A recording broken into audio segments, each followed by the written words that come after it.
Nouvelle promesse d'avenir pour le logement social en Guadeloupe. Dans le cadre de la visite du président national d'Action Logement, Bruno Arcadipane, une convention de partenariat a été signée ce matin à Morne-à-l'Eau avec l'établissement public foncier. L'objectif, accélérer le développement de nouveaux projets.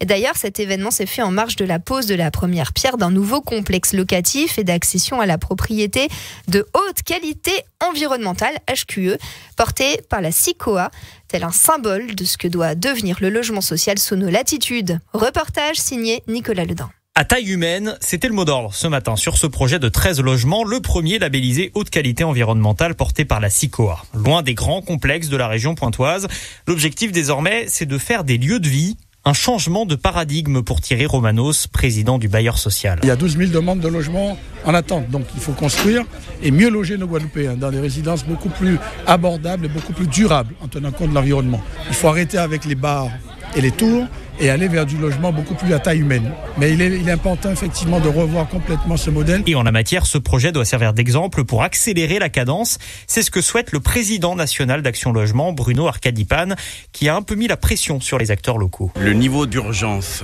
à traiter la problématique du logement en Guadeloupe mérite cette pression. Très clairement, les financements sont là, les opérateurs sont là. Il faut qu'on intervienne de façon ultra rapide et surtout de façon profonde. On doit construire mieux, plus vite et de façon plus écologique. D'où la signature de cette convention avec l'établissement public foncier pour avoir vite à disposition des terrains afin de répondre aux besoins. Plus de 10 000 logements sont insalubres en Guadeloupe.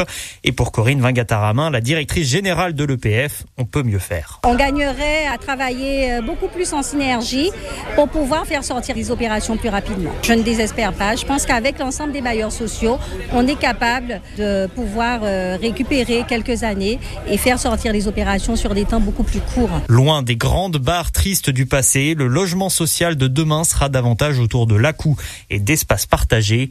Et la Guadeloupe a du retard à rattraper.